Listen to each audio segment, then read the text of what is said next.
Code talker. Haven't seen you eat a single thing since you got here. Let me guess. Photosynthesis? Oh? What makes you say that? Well, a long time ago, I knew someone with a similar ability. Well, you are correct. Most of my body is covered with parasites. I supply them with water, and in return, I receive sugars they produce when exposed to light. It isn't just my skin either. The parasites also act as my eyes. They have replaced many of my internal organs as well. It is thanks to them that I live on after over a century. How did you obtain them anyway? Through your research? I would like to say as much, but there is more to it than that. Let me take you back 20 years. I had hit a dead end with my parasite research. Then I was approached by a foundation. They said they had a sample of an unusual strain of parasite. Which foundation? Apparently, they had links to ARPA. But that is all I learned. I was somewhat ignorant of the ways of the world. Just being able to study it was enough for me. Yeah, I've heard that before. Go on. Half in doubt, I visited them to discover the body of an old man. Well, to be precise, his partial remains. A collection of parts, you could say. The man had died in an explosion. An old man, you say? His flesh had not decomposed. In fact, the tissue's cells were still metabolizing. The parasite had infected, or should I say assimilated with, the tissues, and was keeping them alive. I became obsessed with studying the body parts, foregoing food and even sleep. Every day was filled with new discoveries. The parasite's biology, internal anatomy, life cycle. But there was only so much I could learn through observation. And so I made a decision. To truly know the parasites, I had to live with them. So, you implanted them inside you from the dead man's flesh? Correct. It was quite a gamble, whether or not they would adapt to me. But fortunately, it appears I was compatible with them.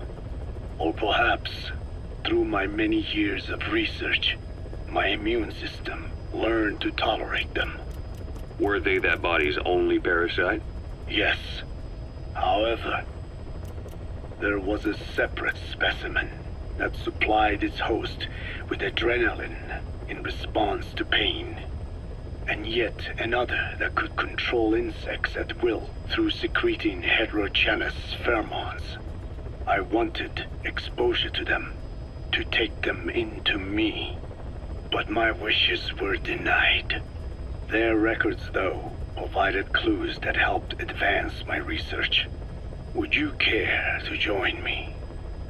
A life spent never worrying about food is a most wonderful one. I think I'll pass. But thanks. This has been helpful. The one that covers. The parasite that lives on the surface of the skull's bodies is what gives them their power. Similar to my children, who live in my skin. I modified the parasites I isolated from the body of that old man, differentiating them with various abilities. One that can blend perfectly into its surroundings by exposing the pigments in its cells at will. Another that, by harboring multiple species of metallic archaea, can oxidize and reduce metal. Isolating the one that covers and transplanting it into an artificial medium should provide the same abilities as the skulls, but they can only subsist within a human body. Once transplanted into the medium, they will eventually die. Another thing, the weakness of the one that covers is desiccation. Their surface moisture loss is greater than ours. The reason they give off mist is to alleviate this by releasing the salts inside them as microparticles. Water vapor condenses around them, appearing as mist. But this dries out the atmosphere until they cannot even produce mist. And once their supply of water from the host runs out, the parasites are in danger. They, along with their host, enter a form of suspended animation. However, a similar effect occurs if they come into contact with a large amount of water. Rain, for instance. The one that covers will temporarily abandon other processes in his eagerness to absorb the water. Make the weather your ally.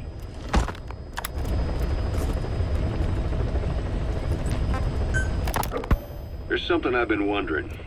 Why are you called Code Talker? During World War II, the U.S. military used the languages of different tribes, including the Navajo, as codes, right? I know the term Code Talker was used to mean people sent to the battlefield to speak in those codes. Were you one of them? Our mother tongue was indeed used for war. But I did not go. I was already over the conscription age. However, I was made to help craft the codes that were spoken. So in a wider sense, you could call me a code talker for that. Navajo is a complex language, and virtually no one outside the US speaks it. They must have thought it was the perfect language to use as a code. Yeah, in the end, the Japanese never cracked it. The cipher is king in information warfare. Of course, they didn't simply speak in Navajo. They created substitutions for words according to a code book, and then translated those into our language. Young Dene was sent to the front lines of the Pacific Theater as code talkers. To fight is an honor for the Dene. They were the pride of our people. But I cannot say this history brings me joy. Words are alive. When they are spoken, life is breathed into them. They become a part of the listener. Our words were transformed into lifeless ciphers and used for war. This, after the Black Ana spent generations suppressing the language. Yeah, I'm sorry.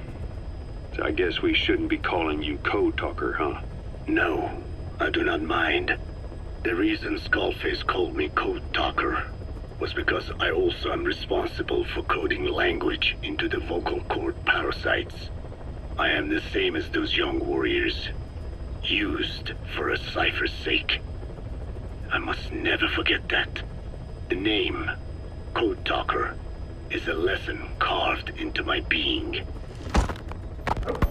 You said Skullface ordered you to weaponize the vocal cord parasites. But you also said he wasn't the reason. And he wasn't. I was seduced by the parasites. That is a fact. How?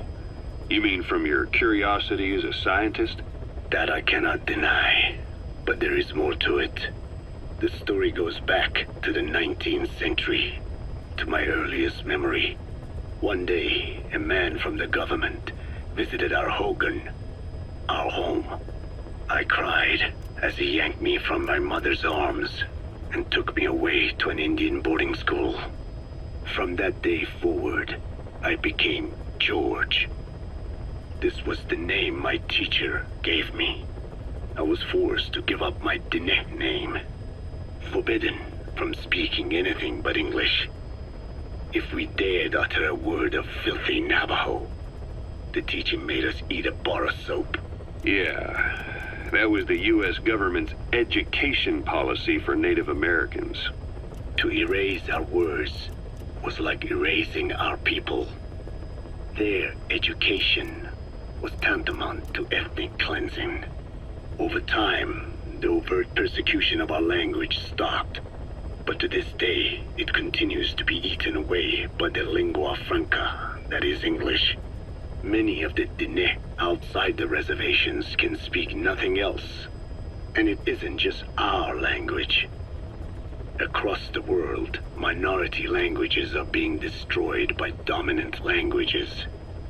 Many are on the verge of extinction. Enter the vocal cord parasites. Yes, I began thinking that minority languages needed some sort of deterrent against dominant languages. In order that their peoples and cultures would survive. It was then that I came across literature at the Foundation claiming that man acquired language thanks to a type of parasite, one that distinguishes between languages as a precursor to reproduction. If I could just resurrect it, make it more pathogenic, I would have my deterrent against English. But I failed to hide that aim from Skullface. He noticed. Yes, I wanted to retaliate against the English language, though never did I intend to actually use it as he planned. You know how the story ends. I was forced to study how to make the parasites compatible with all the world's languages. All but English. However, he in fact secretly isolated an English strain. I will not be held prisoner by the man's phantom. The English strain must not be allowed to exist either.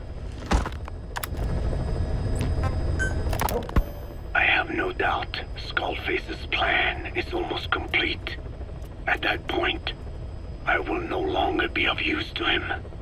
I must leave behind this record at least. A record of how the ancient vocal cord parasites became these abominable ethnic cleansing parasites. I believe he has two purposes for the ethnic cleansing parasites. The first, as their name suggests, is ethnic cleansing. This conflict between East and West that envelops the world will not last much longer. Once the Cold War ends, and the weight of America and the Soviet Union is lifted away, the ethnic conflicts they kept suppressed will all rise to the surface. It is not difficult to imagine that the radical sides will begin cleansing their adversaries.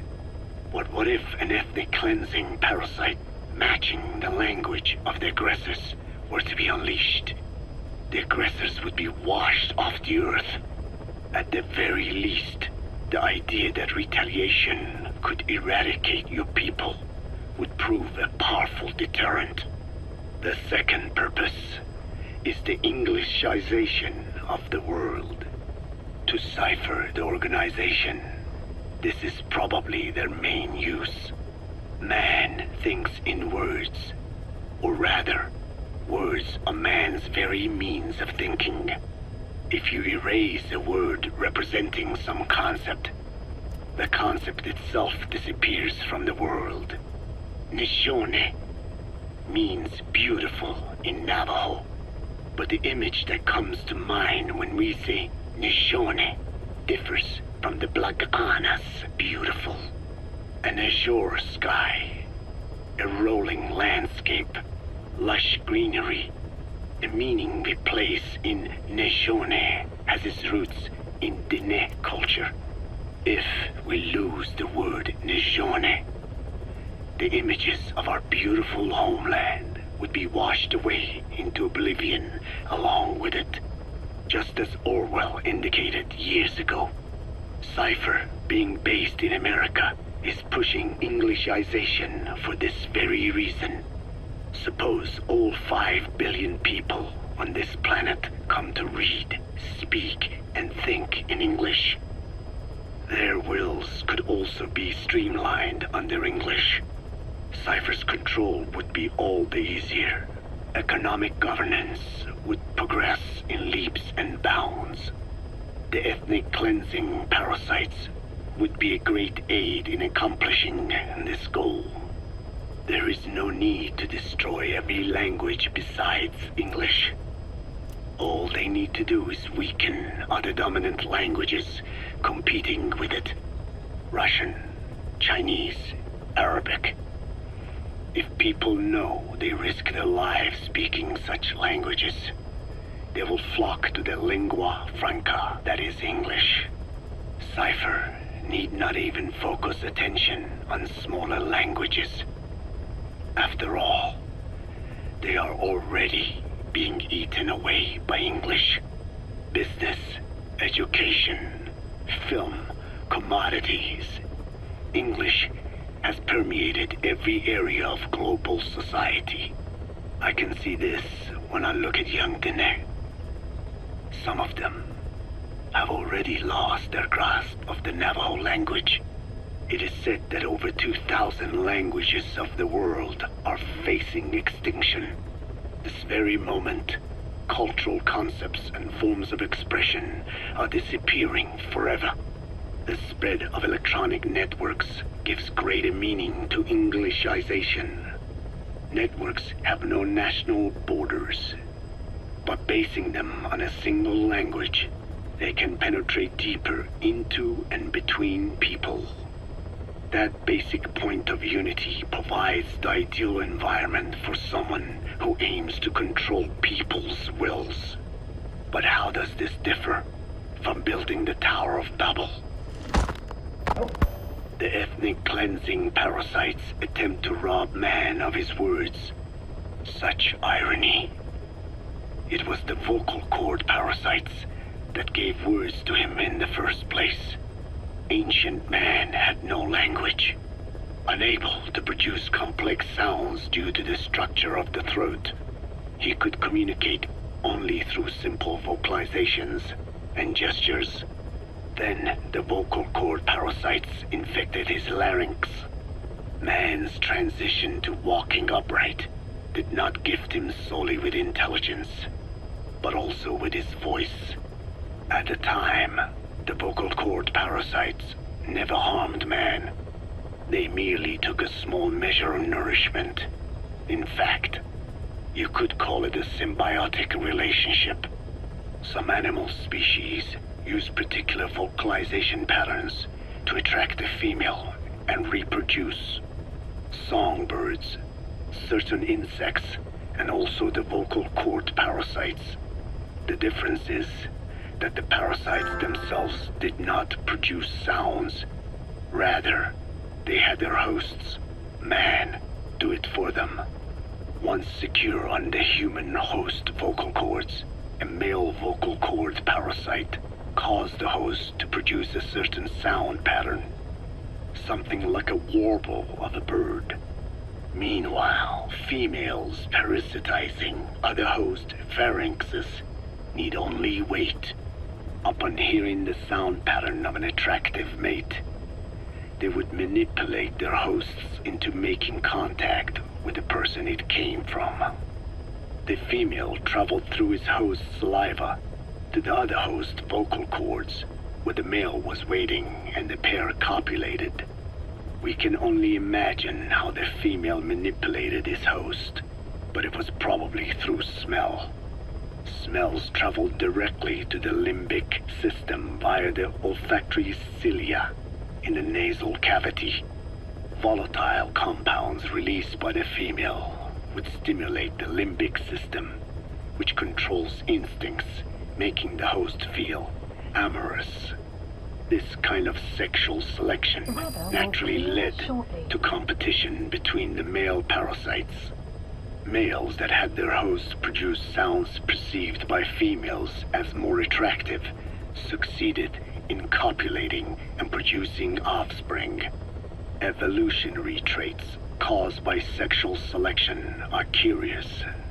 The peacock's feathers, the mannequin's dance, the firefly's luminescence pattern. Even with courtship behaviors that are not advantageous to survival, those individuals that excel in them produce offspring, and it escalates with each generation. The same was true of the vocal cord parasites. Courtship vocalization rhythms and intonations became more sophisticated, and in order for man to produce such sounds, they had to alter his vocal organs. By lowering the position of the larynx and developing resonating chambers, they enabled more complex pronunciations. But that was not all. The vocal cord parasites activated a transcription factor that would later control man's language ability. A protein that, due to its appearance, is called forkhead box protein P2, or FOXP2. Activating this transcription factor led to the development of brain function capable of creating sophisticated frequency changes. This was the pinnacle of the vocal cord parasite's prosperity. However, this sophisticated pronunciation control was too useful for man to ignore. Once human sexual activity ceased to be only seasonal, and having lost pigment-based sexual characteristics, distinctive vocalizations became the most effective means for humans to attract mates as well. Combined with logic pathways hardwired into the brain, or universal grammar, it was not long before advanced communication was possible. This was the birth of language. Luckily for man, it was around this time that a particular retrovirus was circulating. While not lethal, it infected not only man, but the vocal cord parasites as well. It is presumed that this virus removed part of the parasite's DNA and reverse transcribed it into man's reproductive cells. It was a factor. Among the genes it transcribed were the ones responsible for the production of language. The vocal cord parasite's vocalization genes were written into the human genome. The parasites were no longer of any use to man now. Man could use his voice as he pleased, when he pleased, hindering the parasite's courtship vocalizations. Having lost their opportunity to reproduce, the parasites died out, leaving behind only the transcribed genes. The vocal cord parasites were once in symbiosis with man. Its genes even became a part of his. Humans and parasites are extremely close. As such, it will be extremely difficult for man's immune system to eliminate the vocal cord parasites. Even cutting them out will be no simple matter, which is exactly why these ethnic cleansing parasites are such a formidable weapon. The rise of the vocal cord parasites goes back approximately 300 million years to the Permian period. At that time, they were not even parasites, but predatory autotrophs. They are believed to have been the common ancestor to the Pentastomida and the Cyclops genus of copepods. However, Earth's environment underwent a violent change at the end of the Permian period.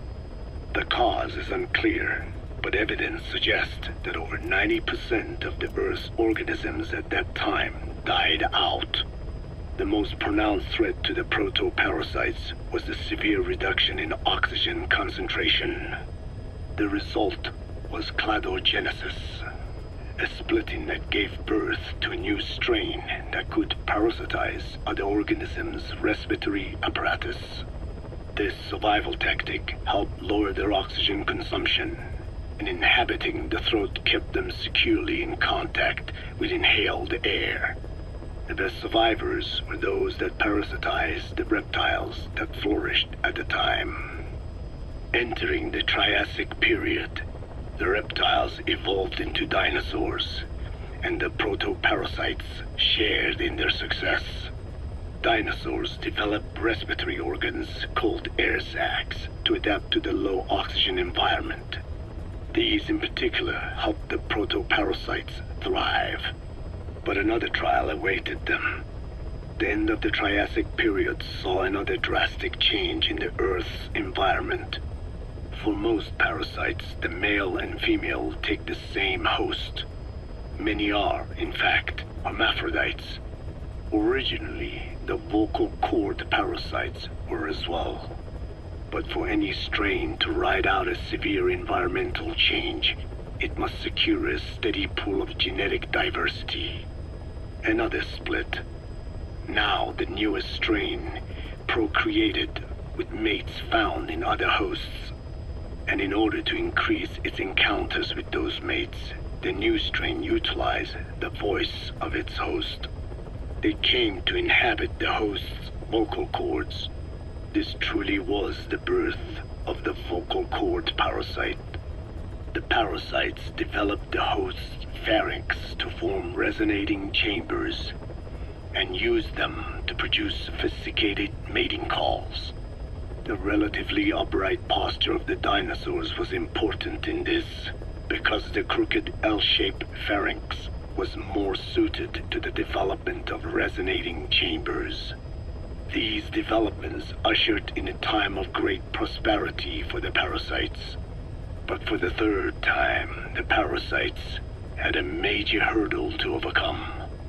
The meteorite impact at the end of the Cretaceous period, which spelled the end of the dinosaurs. With their hosts extinct, the vocal cord parasites had no option but to find a new habitat. Birds. As genetic successors to the dinosaurs, with functioning air sac apparatus already in place, birds were the perfect choice. But the parasites could not survive in birds that flew at high altitudes with thinner air, so they parasitized ground-dwelling birds and altered their respiratory system for the sake of reproduction. They gave the birds the means to produce sophisticated sounds, the syrinx responsible for chirping.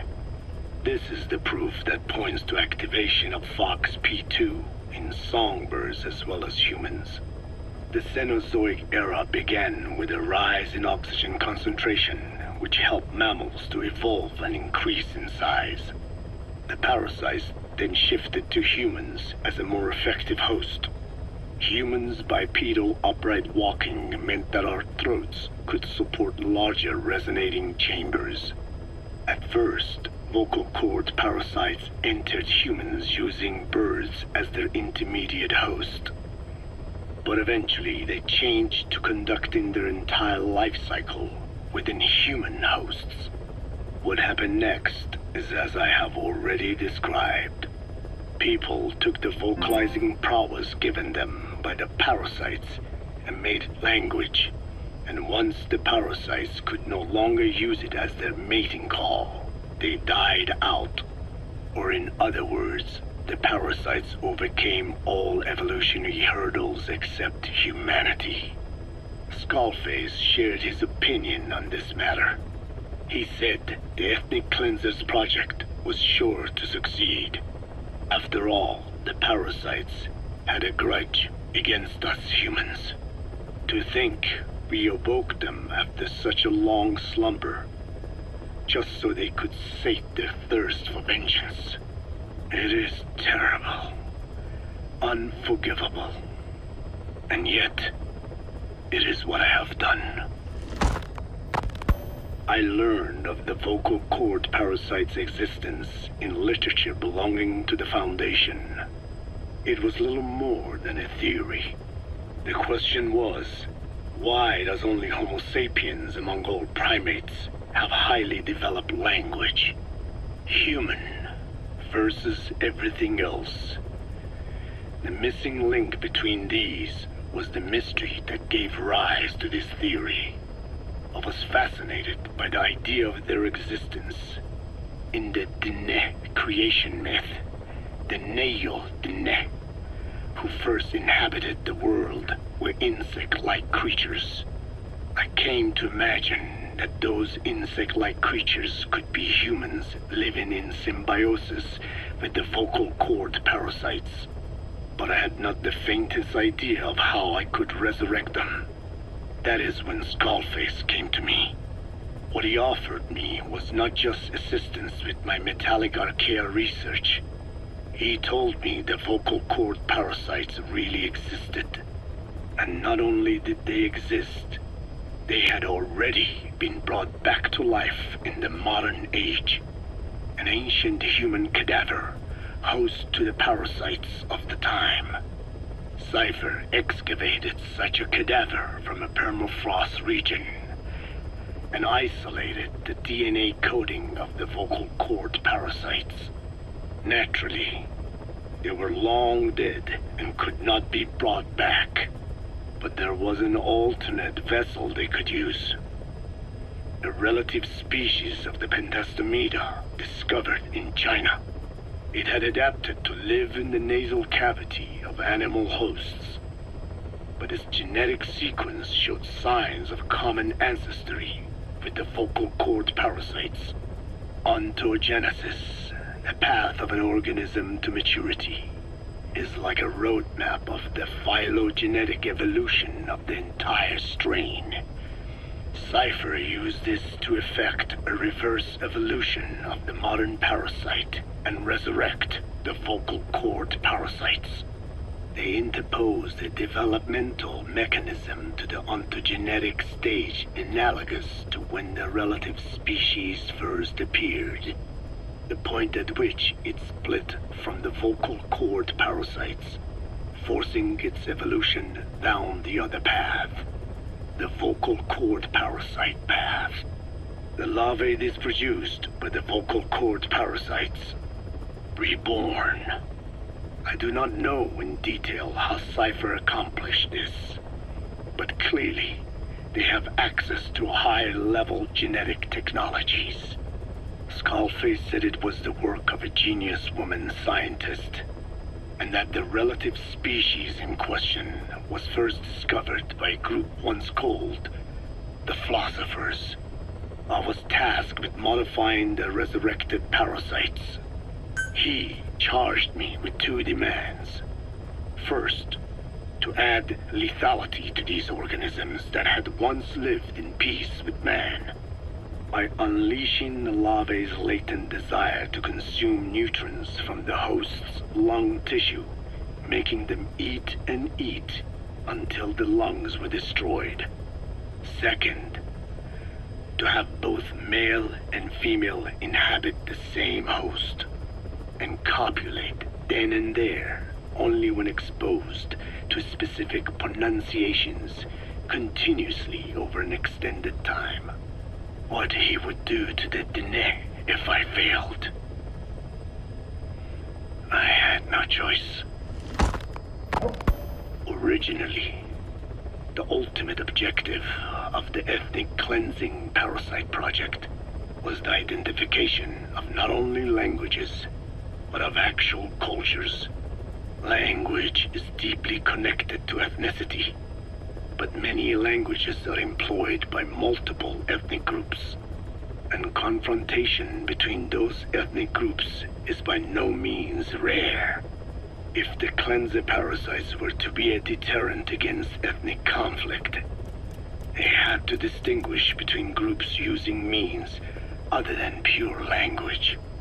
The original plan called for this to be achieved by differences in the transmission vector. Each ethnic group has different lifestyle customs and eating habits. For instance, parasites living in shallow water and taken in through the skin could be used to target rice farming groups, or parasites using cows as their intermediate host would be ineffective against cultures that abstain from eating beef. But that is a lofty goal indeed. The current parasites mainly rely on droplet transmission. It would take extensive time to alter the transmission route. I eventually learned that the Ethnic Cleansers project had been shut down. It was Skullface who put it back into operation. But despite that, he told me to forget about the transmission route and just focus on language identification. I do not know why. I understand that the Chinese philosophers who discovered the relative species of parasite originally planned to develop a phonogrammic alexia parasite. The left temporoparietal region is home to the part of the brain that identifies the phonetic symbols of the English language. They wished to create a strain that would parasitize that region and suppress its literacy functions. The brain area responsible for identifying the logographs of Chinese, meanwhile, is in the left middle frontal gyrus, meaning that even if native speakers of Chinese were infected with the parasite, the literacy would be unaffected. Old and new, east and west, there is no limit to the delusions of those in power. But this delusion threatens to become a reality. I have to do something to stop this. There must be something I can do.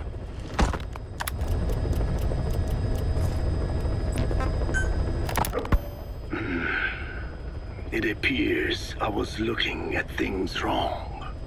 What do you mean? All of you. Until now, I had thought of your organization, Diamond Dogs, as a superorganism. You'll have to explain that one.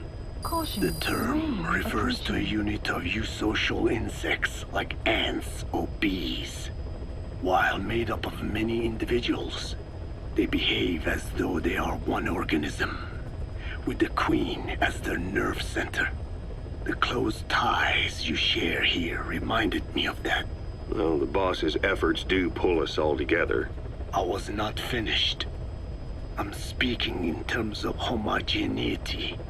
You come from all walks of life, do you not? Many races and tongues, talents and pasts, complementing each other, influencing each other, making Diamond Dogs the unique group that it is. Of course. We have no use for mindless drones around here. Is that so? Then perhaps an organization like yours is a truer superorganism than the ants and bees. Meaning? Most organisms adapt to their environment by coexisting with other species. Take the cow, for instance. Its rumen, the first stomach, contains an incredible number of bacteria which digest the food it has consumed. Without their help, the cow could not break down the fiber in grasses. The cow has to outsource its means of survival to them. You don't say. Man is the same. Some 100 trillion bacteria live inside the human intestines. Without the bacteria, they could not function properly. And it does not stop there. The stomach, the mouth, the skin, even the placenta contains bacteria that coexist with us. The same is true of parasites.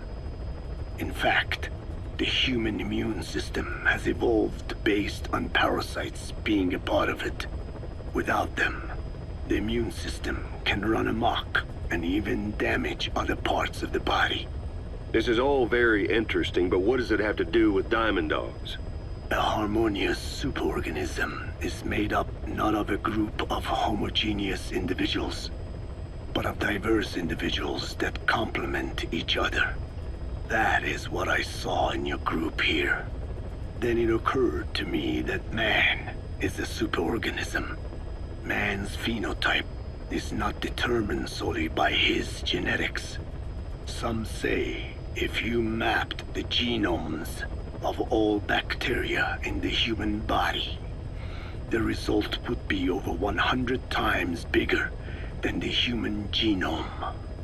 The sum of man's genome and those of the organisms he coexists with, call it a metagenome, creates the superorganism we know as a human being. Well, now that's quite a leap. You think so? Then try a broader perspective. If our world were a human body, you would be parasites. You make a living by doing the dirty work that the world powers cannot handle themselves. From their perspective, you are likely a nuisance. But without you, pus would build up around the world, and autotoxemia, self-poisoning, would follow.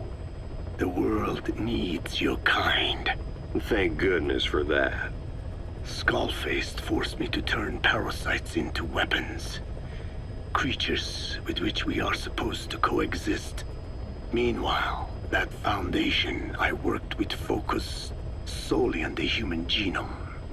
Apparently thinking that manipulating it would get them whatever new form they want.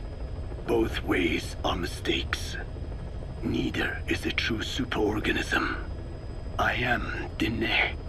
By speaking with those living inside me, we enhance one another and enjoy harmonious growth.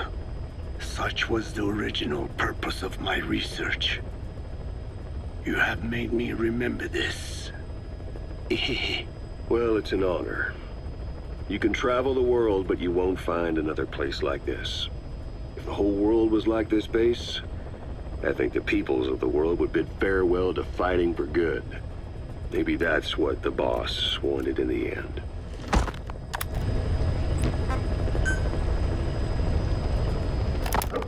Skullface has finally burned out. The world is rid of his existence at last. Was he still alive?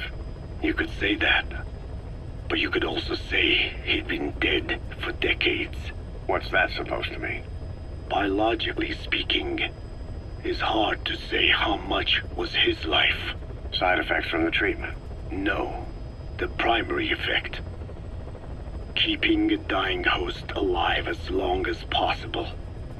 That is the whole point. But in the end, he grew too dependent on his children. As if he had any other way to keep on living. He first underwent parasite therapy before the Soviet Union became his home. His body was horribly burned. Fire washed across his thin young frame and stole his skin and his throat, even his lungs. Only through repeated therapies could the parasites keep him alive. Most of his life became something the parasites gave to him. And then he lost the ability to die. That is correct. The parasites live on past the host's death, still aiding cell composition. At that stage, there is no way to extract them from the host cells. There is no way of knowing when the last cell of Skullface's body would die. The only choice was to burn the whole thing. And his children, along with it. And I am one to talk. When my life is snuffed out, I expect you to treat my body the same way.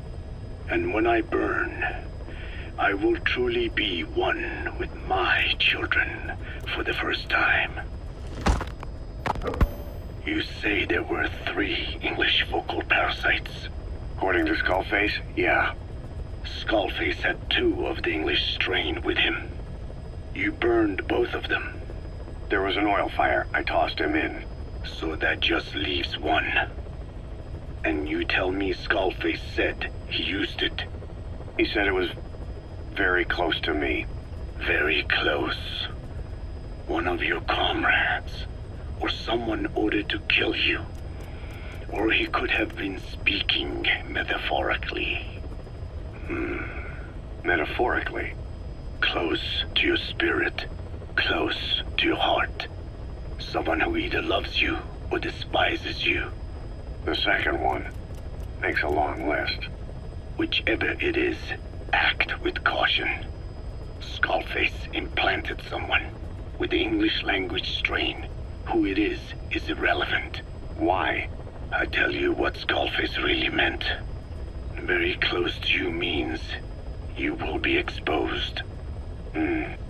All the infected here have been given the Wolbachia. Even if the vocal cord parasites infect them now, they cannot reproduce. But if there's a different host among us, host to the English strain. If that were the case, we'd see the symptoms.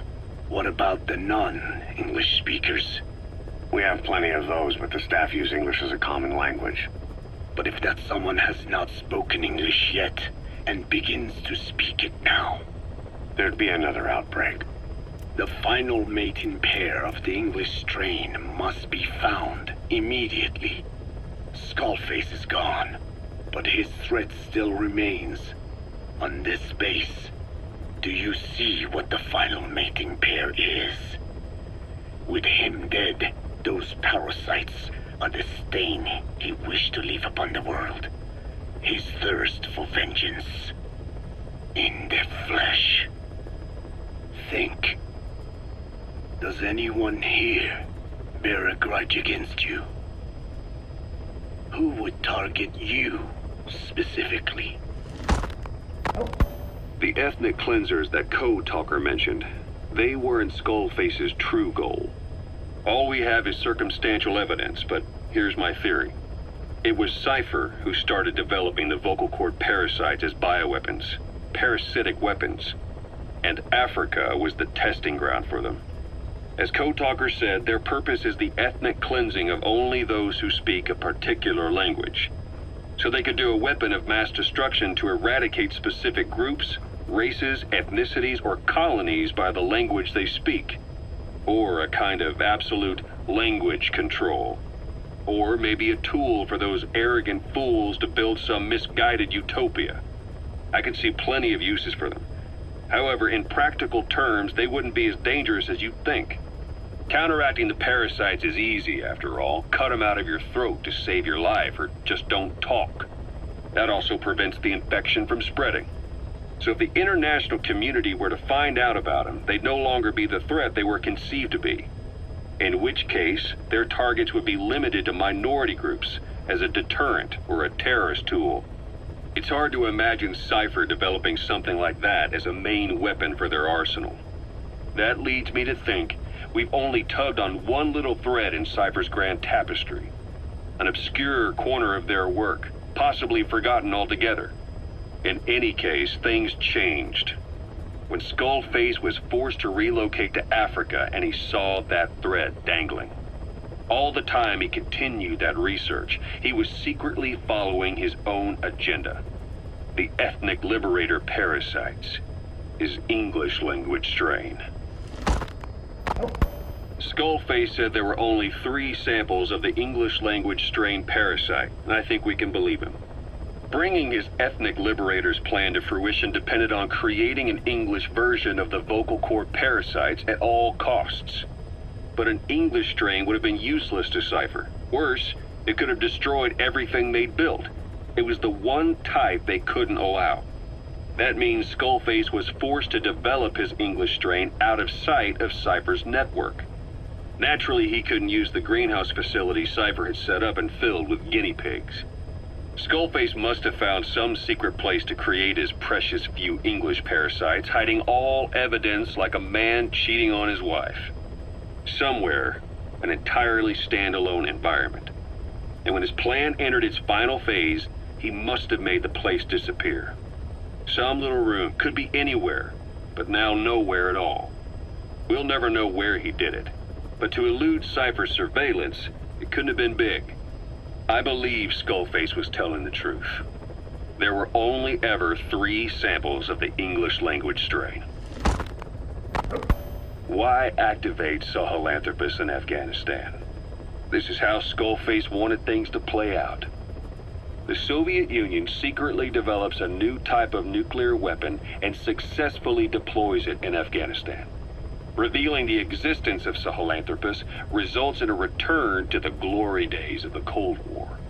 The threat it poses reignites the nuclear arms race between the world's major powers. The demand for nuclear weapons increases around the globe. What if you then introduced a nuclear weapon anyone could get their hands on? Non-nuclear nations, militant groups of all shapes and sizes, they'd all jump at the chance.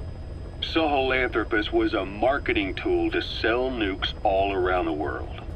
But I think it's safe to say that plan was stamped out before it got up and running. The world's intelligence agencies never did turn up anything conclusive on it. After all, Sahelanthropus vanished before word could spread. Everything that's happened is already a fading memory, never to join the pages of history. Except for Cypher. Cypher won't forget. They'll already be working on something, quietly, beneath the surface. They'll use the pieces of data scraped together from this incident to build their own bipedal weapon.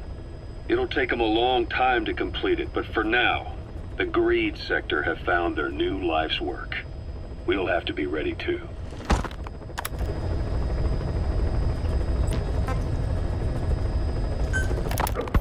Hewitt's dug up some interesting facts about our skull-faced friend. 9 years ago, he was exiled to South Africa, stripped of political power. The upshot said he ceased being a serious threat, in Cypher's eyes anyway.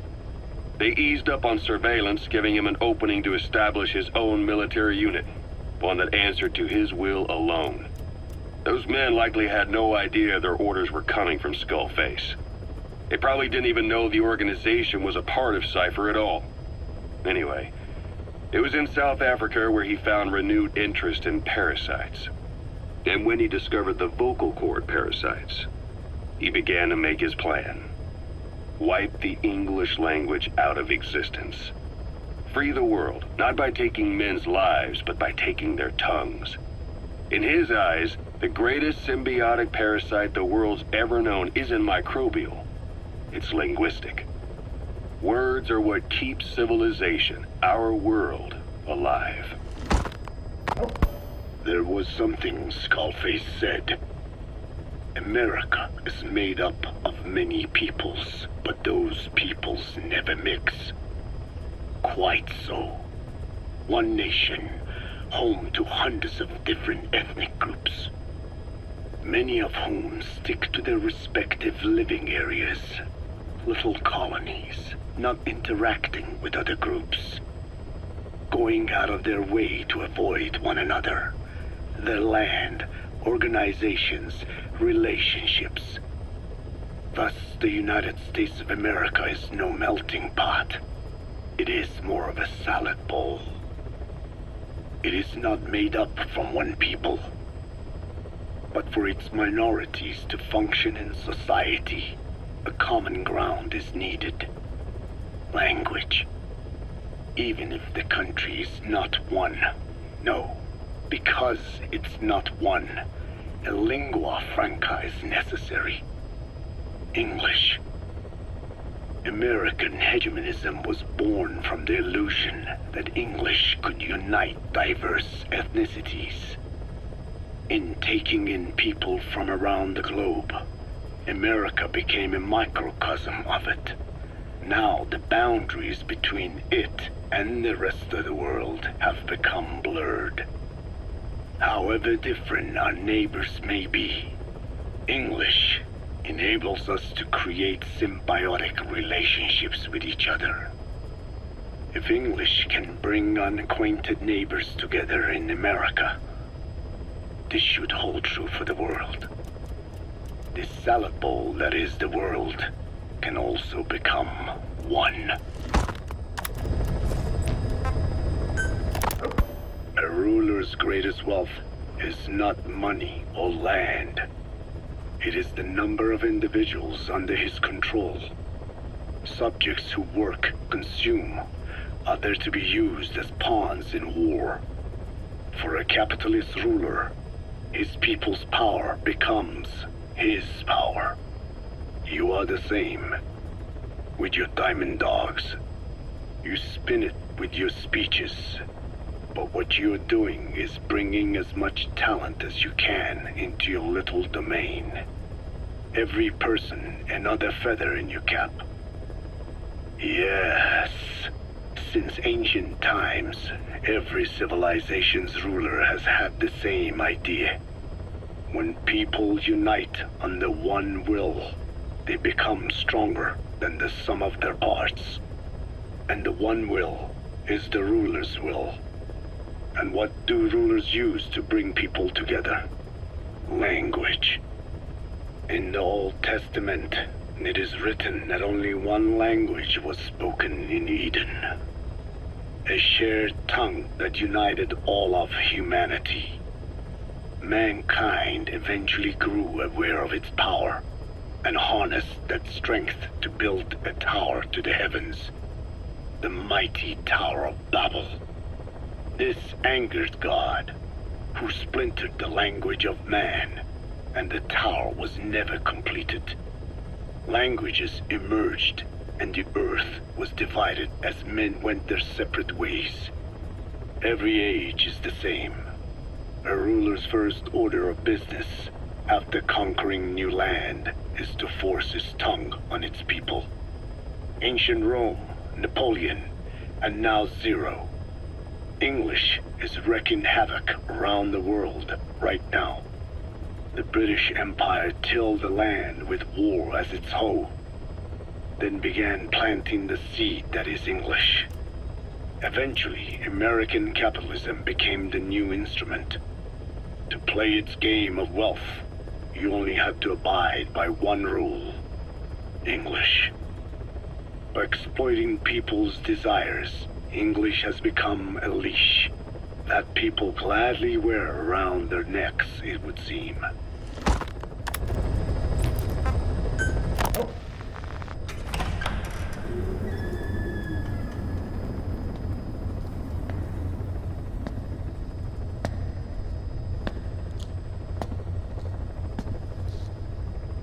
يأت.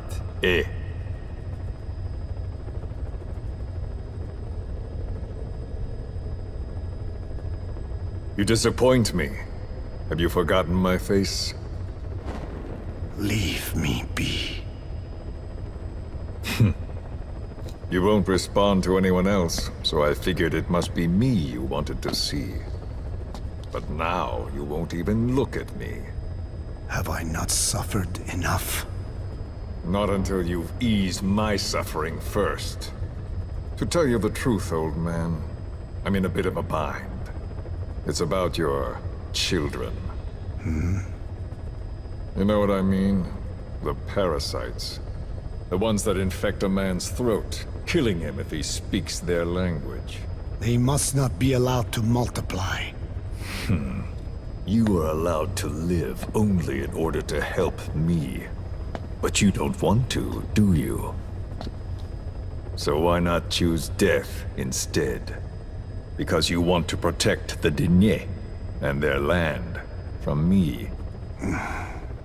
That's your purpose, isn't it? Don't lose sight of that now. It's in your interest to cooperate. Because if you don't... Madness. The parasites can't detect your people's tongue. So I'll just have to resort to more heavy-handed means. I have the greatest respect for your people. I would rather avoid such a thing, but we don't always get our way.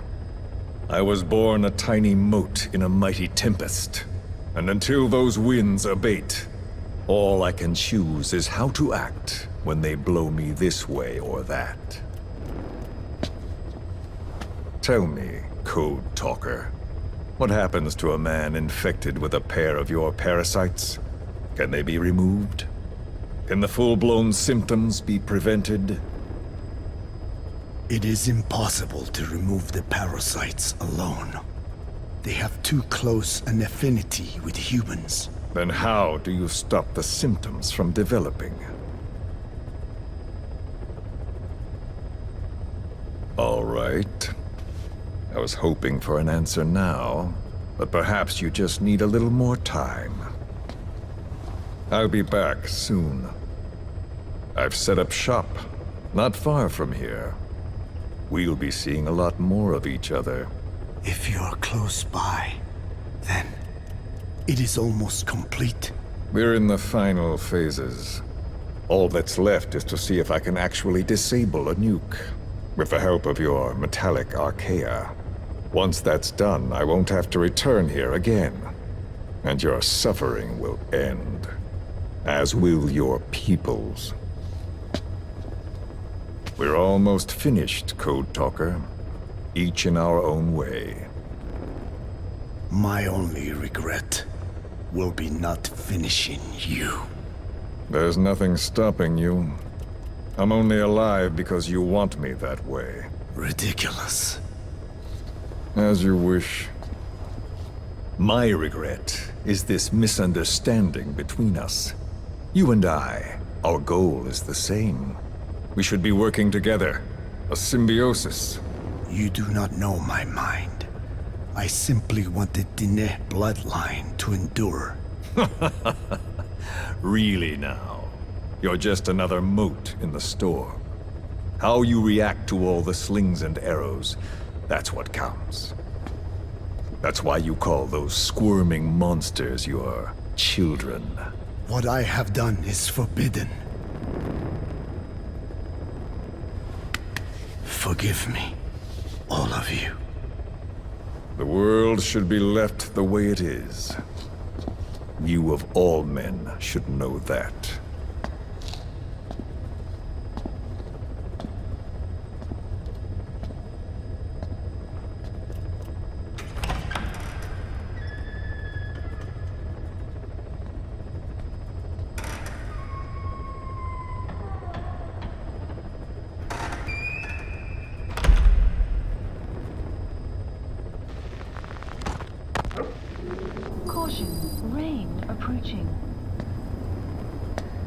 Forgive me, but my schedule has changed. The time for grace and good manners has now run out. Please. Torture will not work on me. Surely you know this. Oh, I have no intention of getting rough with you. You haven't been beaten. Your hands aren't even tied. Just like me, you live in symbiosis with countless parasites. What wounds I might inflict, they'll patch right up. You might feel considerable pain, but I've no doubt you can withstand it. Then what do you plan on doing? I have a soldier standing outside. Nothing special about him, except that he always obeys. I have given him one instruction. Whenever I ring this bell, he passes on a message for me. That message is simply, go. What is this? After that, though, it gets complicated. The message will arrive at a room, a little bigger than this one, nothing special. Some of your people are in this room, surrounded by my men. Enough of this. They pick them at random. No regard for age, gender. In that, I suppose, they're different from you. Not as discriminating. They tied them up, one by one, blindfolded them. We had to maintain order, you understand? You bastard. Go. When they hear that, my men will pick one of your people and infect them with a parasite. Your parasite. It won't work on my people. True. The vocal cord parasite doesn't respond to your language. But what about English? An English strain. It exists. A ring of this bell, and they infect one person. If that person abandons the Navajo language, the English strain will trigger symptoms. You monster! So, it's quite simple. Every time I ring the bell, another of your people is infected. Don't do this! I don't want to do this. I'd rather not have to ring the bell, which is why I'm hoping you will talk to me. What do you want? What else could you possibly want? You know the answer to that. How to prevent the symptoms caused by the parasite. You cannot control it like some slave. Forget the idea. Forget it? Unlikely. I will never tell you. What have you done? You made me do that. You black-hearted... Settle down. Don't use it again. Well, that is up to you. All you need to do is tell me what I want. How to prevent the vocal cord parasite symptoms. Why? Why do you need to know?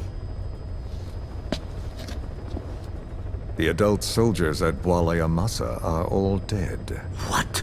The parasite traveled downstream. How? It would appear that he was involved. Another demon who woke up from 9 years of slumber. As a result, the vocal cord parasite spread through the village. I told you this would happen. It was an unfortunate accident. He is becoming an annoyance. He may stumble upon the truth sooner or later, but I suppose that is really of no consequence. One day, he too will pay for what he has done. Black Anna. The real demon is you. You know, this incident made me realize something. You are right. I should have acted with more humility. These creatures cannot be controlled.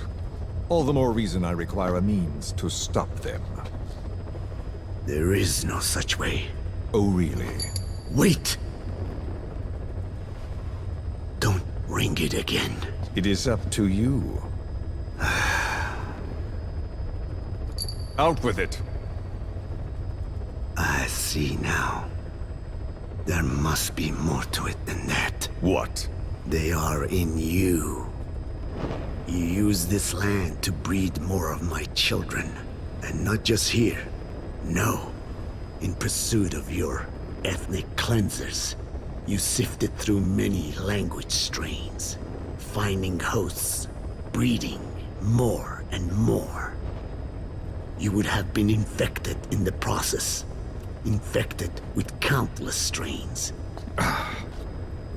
Most likely your mother tongues as well. Romania, Northern Transylvania. You found that one too. Yes, the Hungarian strain that responds to the CK's dialect. Silence! Black Anna. It is you who shall pay.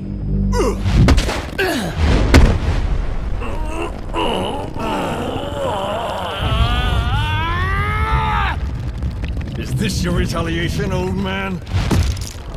Let my people go and never bother them again.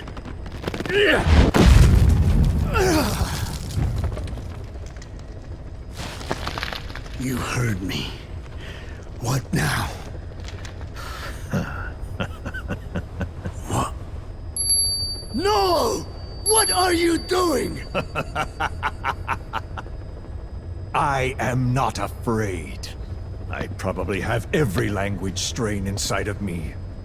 Meaning all the world's languages are already lost to me. But that suits me fine. If need be, I myself can produce whatever strain is needed. And that means nothing to you. If you are infected, you can never again speak your mother tongue. Otherwise you will die. As will every one of your countrymen. A few words here and there won't trigger the symptoms.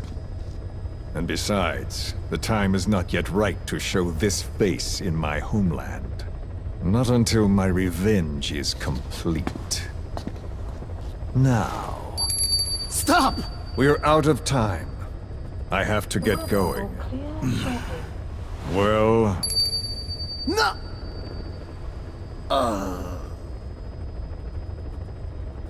Radiation. It's radiation. Radiation, of course.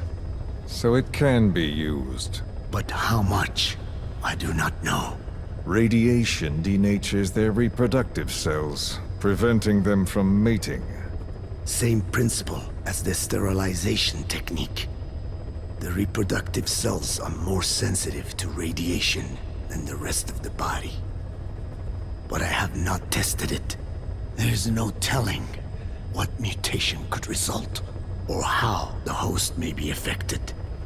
Not to mention what could happen if this is done post-infection. I don't care. This plan goes into action now. As long as it works, the details can wait. You wouldn't be lying to me, of course, old man. I can guarantee nothing. I owe you my life. My body has been burned on countless occasions, but it survives, thanks to your children. That is why I trust you. Then do not repeat my mistake. What's that? In the West, it is said that the Word became flesh. and dwelt among us. In the East, it is said the man of flesh brings spiritual power to words.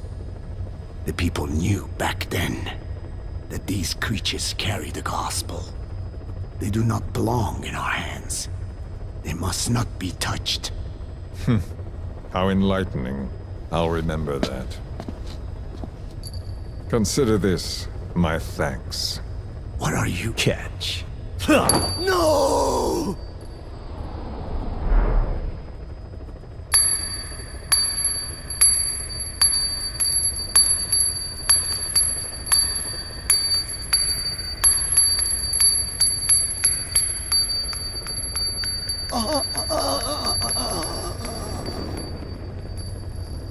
Well then, I'm afraid it really is goodbye this time, Code Talker.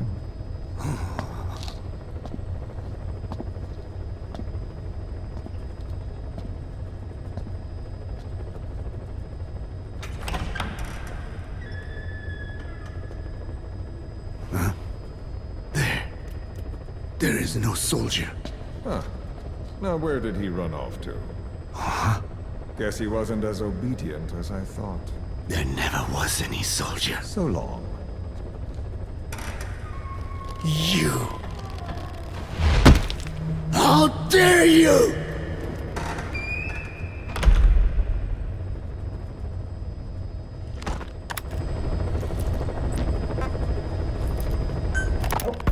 Skullface, real name unknown.